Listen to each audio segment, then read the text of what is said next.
আসসালামু আলাইকুম। কিভাবে শিখবো ইউটিউব চ্যানেলের আরো একটি নতুন ভিডিওতে আপনাকে স্বাগত জানাচ্ছি। প্রিয় দর্শক, আজকের ভিডিওতে আমরা মাইক্রোসফট এক্সেলের খুব গুরুত্বপূর্ণ একটি বিষয় নিয়ে জানব। সেই বিষয়টি হচ্ছে বয়স সম্পর্কিত। তো আজকে যেটা আমি দেখাবো আপনাদেরকে সেটা হচ্ছে আমাদের বাংলাদেশে সাধারণত চাকরির বয়স 30 বছর নির্ধারণ করা হয়েছে। তো এই চাকরির বয়স যে 30 বছর অর্থাৎ কোন তারিখে গিয়ে শেষ হবে, এটা আমরা মাইক্রোসফট এক্সেল থেকে কিভাবে বের করব।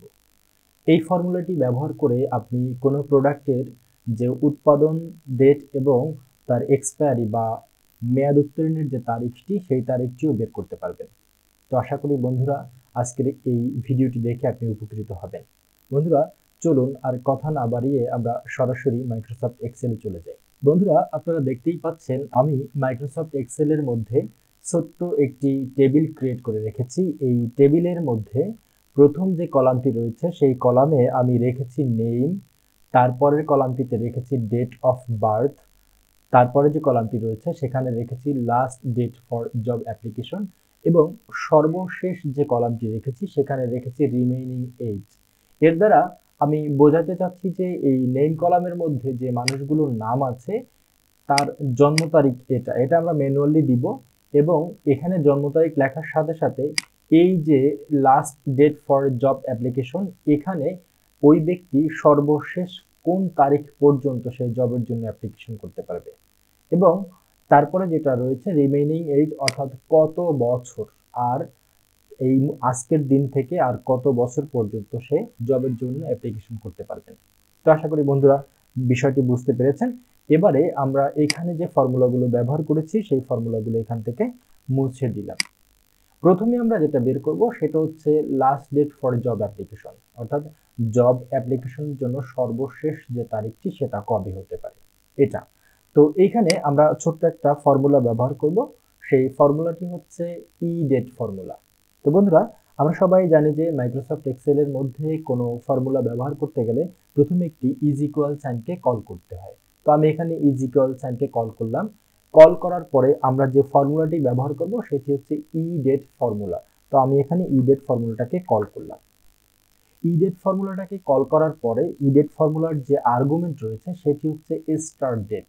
তো তো এখানে এই যে স্টার্ট ডেট সেটা হচ্ছে জন্ম তারিখের এই সেলটি। তো জন্ম তারিখের এই সেলটি আমার রয়েছে I2, অর্থাৎ আই কলামের 2 নম্বর সেল। সুতরাং এখানে আমি I2 ম্যানুয়ালি লিখে দিলাম। আর ম্যানুয়ালি না লিখলেও আমরা কিন্তু এখানে জাস্ট এই পাশের যে সেলটি রয়েছে সেটা ক্লিক করেও দিয়ে দিতে পারতাম। এরপরে যে আর্গুমেন্টটি রয়েছে সেটি হচ্ছে মান্থস। এখন আমাদের বাংলাদেশে একজন শিক্ষার্থী বা একজন চাকরি প্রত্যাশী কত বছর পর্যন্ত জব অ্যাপ্লিকেশন করতে পারেন, সেটা হচ্ছে 30 বছর। এখন এই 30 বছরটাকে আমরা যদি মান্থে কনভার্ট করি তাহলে আমরা যদি 30-এর সাথে গুণ করে 12 দেই, 30 × 12, এই 30 বছরে কতগুলো মাস হবে সেটা কিন্তু আমরা বের করতে পারি। তো এই জন্য আমি এখানে 30 × 12 দিয়ে দিলাম। তো আমাদের কিন্তু এই ই ডেট ফর্মুলার যে আর্গুমেন্টগুলো ছিল সেটা কিন্তু কমপ্লিট করে ফেলেছি।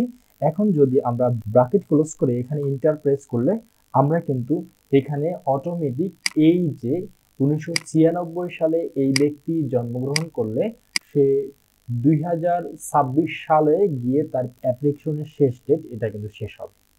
তো আশা করি বন্ধুরা এটা আমরা বুঝতে পেরেছি। বন্ধুরা এরপরে আমরা বের করব সে আর কত বছর পর্যন্ত অ্যাপ্লিকেশনটা করতে পারবে। আমরা কিন্তু এই last date for job application এখানে কিন্তু নির্দিষ্ট ডেটটা পেয়ে গেছি, কিন্তু আমরা যদি এখন বলি যে আমার 5 বছর আছে, আমার 2 বছর আছে চাকরির বয়স, তো এরকম এই যে 2 বছর 3 বছর 5 বছর এইভাবে যদি আমরা একটা বছর হিসেব করে বের করি তাহলে সেটা আমরা কিভাবে বের করব।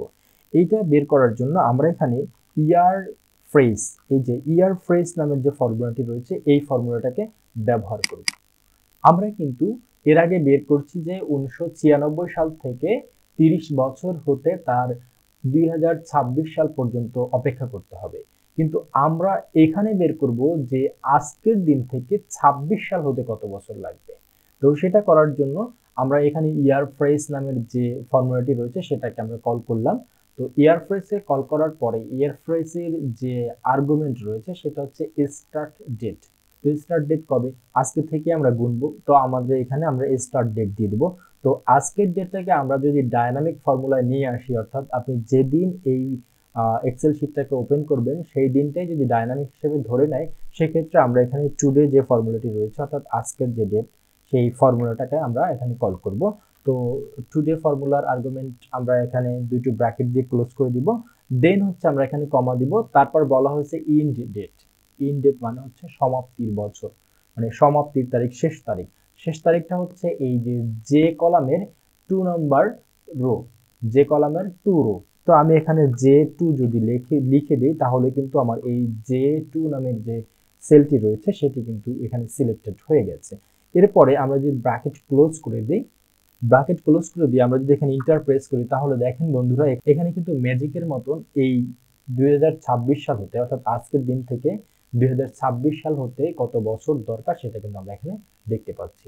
অর্থাৎ যেহেতু এখন 2022 সাল চলে, সুতরাং এই 2022 সাল থেকে মানে আজকের দিন থেকে 2026 সালের 7ই জুলাই হতে 3.6 ইয়ার্স সময় লাগবে। এরপরেরটা হচ্ছে এটা যেহেতু 1995 সালে জন্মগ্রহণ করছেন এবং 1995 সালে জন্মগ্রহণ করলে তার কিন্তু 30 বছর হতে 2025 সাল লাগবে, এবং আজকে থেকে 2025 সাল হতে তার 2.2 বছর লাগবে। ঠিক তেমনি ভাবে আমরা এখানে যদি দেখি যে এখানে এই ব্যক্তি জন্মগ্রহণ করেছে 2003 সালে, এবং যেহেতু 2003 সালে সে জন্মগ্রহণ করেছে তার 30 বছর হতে 2033 সাল লাগবে, এবং এই 2033 সাল হতে আজকের দিন থেকে আরো 10.6 ইয়ার্স দরকার হবে। সুতরাং বন্ধুরা, আশা করি আজকের এই ভিডিওটি আপনার ভালো লেগেছে। যদি আজকের এই ভিডিও থেকে আপনি সামান্য পরিমাণ উপকৃত হয়ে থাকেন তাহলে অবশ্যই এই ভিডিওটিতে একটি লাইক দিবেন, আপনার একটি সুন্দর মতামত এই ভিডিওর কমেন্ট বক্সে দিয়ে যাবেন। আর আপনি যদি আমার চ্যানেলে নতুন হয়ে থাকেন তাহলে অবশ্যই আমার চ্যানেলটিকে সাবস্ক্রাইব করবেন, আর পাশে থাকা যে বেল আইকনটি রয়েছে সেটিকে অন করে দিবেন।